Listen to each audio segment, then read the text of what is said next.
es sostenible la idea de que un ejército de un país tal como El Salvador ya no tiene documentación histórica sobre sus propios operativos, funciones, planes, estrategias, personal y en particular durante un conflicto armado. Podemos examinar y analizar la documentación desclasificada desde los Estados Unidos, no solo del Departamento de Estado, sino del Pentágono, que habla muy claramente sobre las operaciones militar contra insurgentes aquí en El Salvador, por el ejército de El Salvador. Pero también podemos observar de que en otros países, Guatemala es lo más cerca, ya tenemos acceso a algunos documentos claves de su conflicto armado de los mismos años 70-80.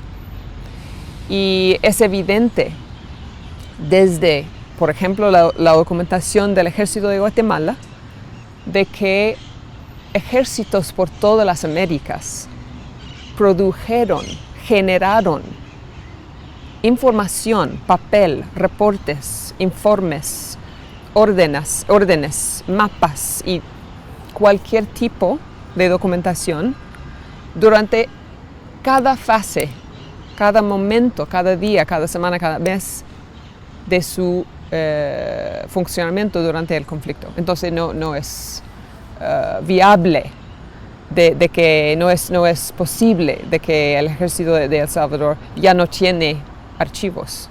No podría ser un ejército sin sus archivos históricos.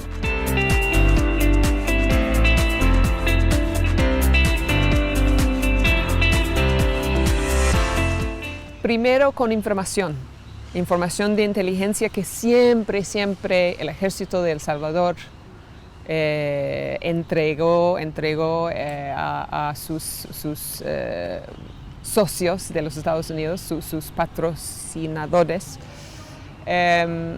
Pero también, mira, se puede ver documentos del ejército de El Salvador entre la documentación de Estados Unidos. Por ejemplo, a veces un agregado de la defensa de Estados Unidos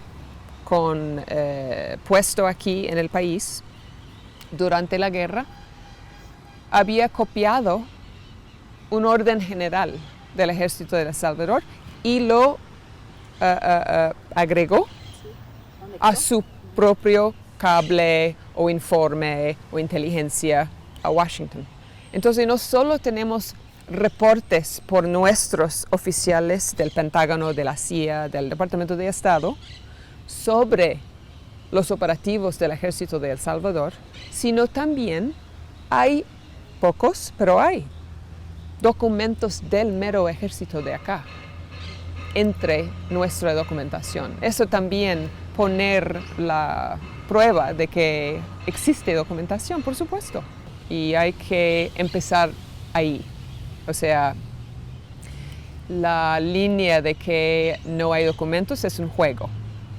Vamos a poner eso al lado. Hay que empezar con la idea de que, por supuesto, existen documentos, que lo que está haciendo es el Ministerio de la Defensa, una gran parte del gobierno de El Salvador, está francamente negando un derecho de los ciudadanos del país.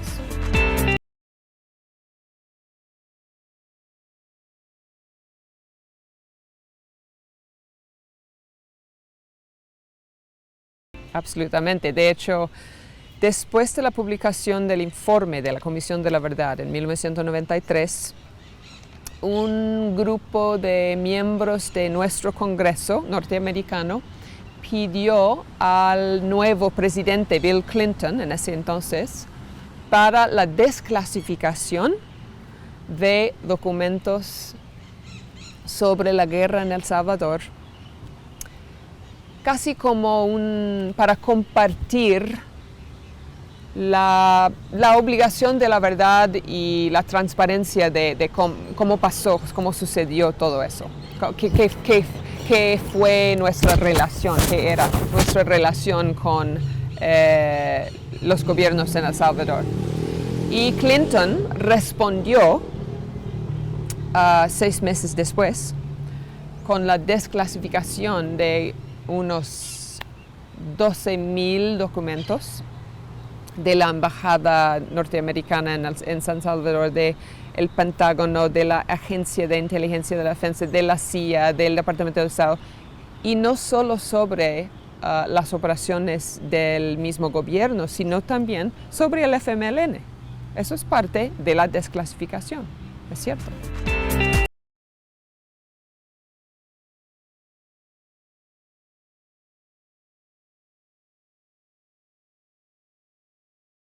En algunos casos, eso sí, eso es cierto. El caso del Mozote es uno, el caso de el asesino de los jesuitas,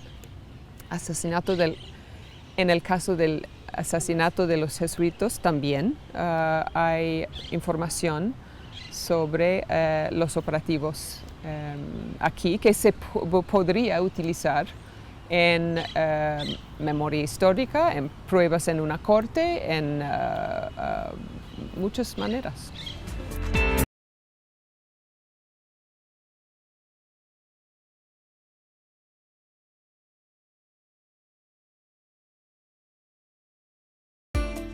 Muy buena pregunta. Es muy difícil identificar precisamente por qué allá y no acá, pero voy a mencionar 3 elementos. Primero,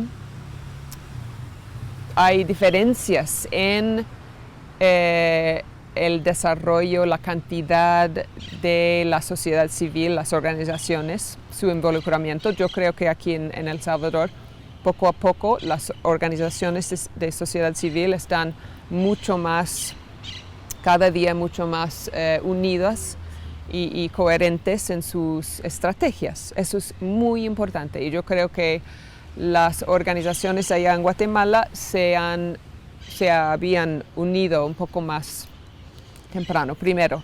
Segundo, que había algún tipo de voluntad política, no en todo el gobierno, sino en partes del gobierno. Por ejemplo, el Ministerio Público ha sido ha jugado un papel absolutamente clave en la promoción de la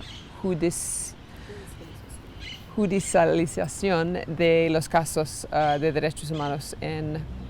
Y finalmente, tercer elemento es el rol jugado por las víctimas y los familiares, directo. O sea, en el caso de genocidio de Ríos Montt, los familiares, los sobrevivientes en el departamento del Quiché, en el área Ixil, se organizaron hace mucho tiempo y ellos pusieron su demanda en 2001, hace muchos años.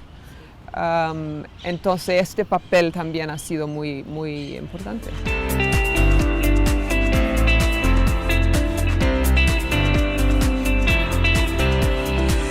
Sí, es cierto porque el Archivo de Seguridad Nacional ha estado recopilando documentación desclasificada sobre el conflicto armado en Guatemala desde hace más que 20 años. Entonces, cuando los juicios empezaron en Myrna Mac en 2002, pero más en 2009, 10, 11,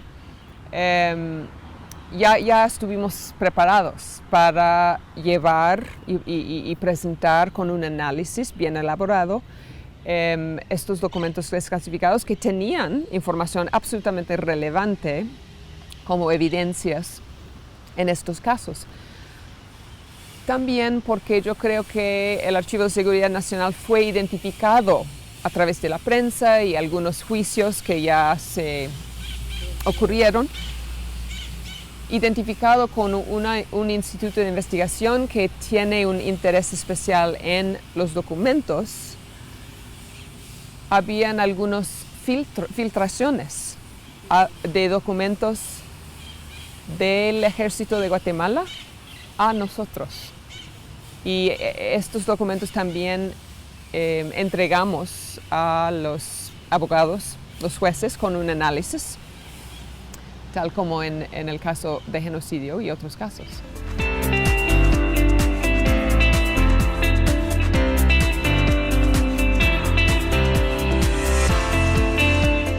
Bueno, eso depende en las actuaciones de las cortes, en concierto con los abogados de derechos humanos, representantes de las víctimas y los fiscales.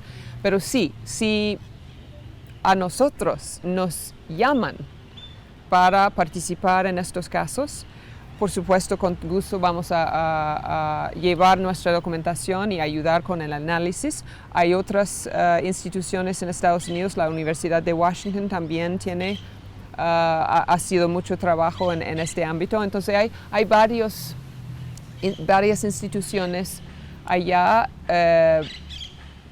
dispuestos a ayudar y apoyar este proceso.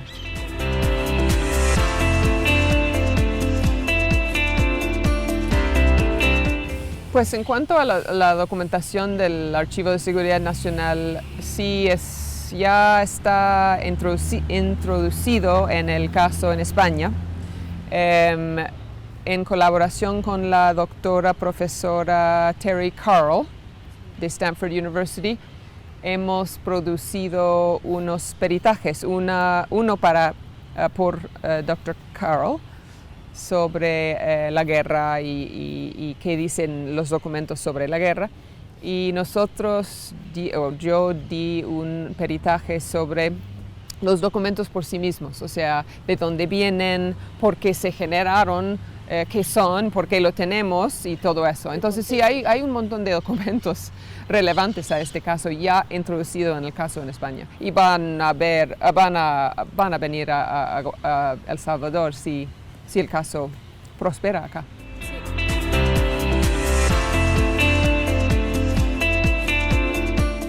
Bueno, es que ustedes tenían una de las más feroces leyes de amnistía en todas las Américas.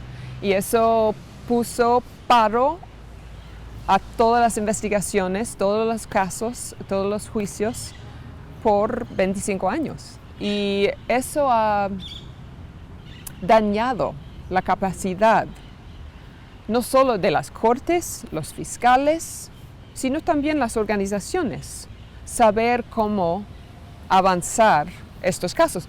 Bueno, las organizaciones han hecho un trabajo tremendo para empezar este proceso. Y voy a decir, porque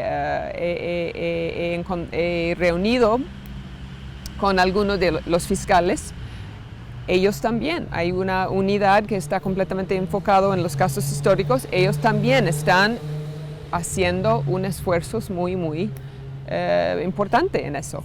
Pero ustedes son muy atrasados, o sea, de los otros demás países de la región, y eso va a requerir un poco más tiempo. Es cierto que el gobierno más las cortes, el Congreso, ha sido un conjunto en contra de la justicia transicional, las reparaciones, la transparencia sobre lo que pasó, la memoria histórica y los casos.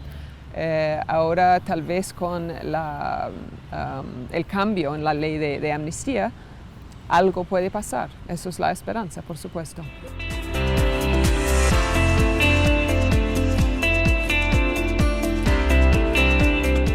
Bueno, por falta de la información, por falta de los casos, debido a esa ley de amnistía,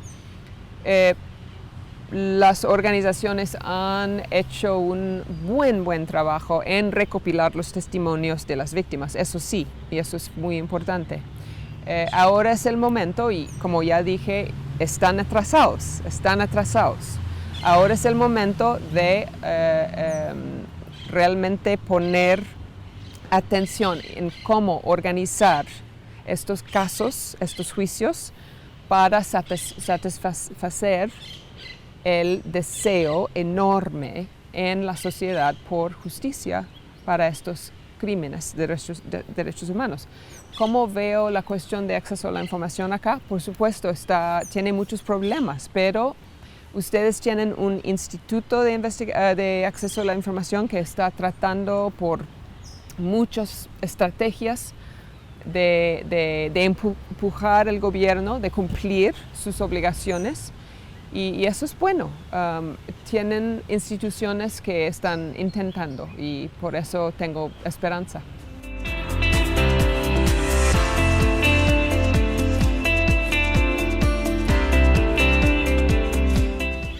Sí, pero la verdad es que a pesar del presidente que tenemos ahora, que no tiene ningún interés en el tema de derechos humanos y menos en América Latina,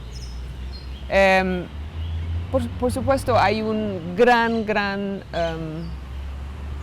gobierno de funcionarios profesionales, hay una burocracia profesional que sí siguen con su trabajo, tanto en América Latina como en derechos humanos, depende en la embajada, el país, con quién hablas. Entonces no es todo perdido, pero es un momento muy difícil para estos temas desde la perspectiva de nuestro país, es cierto.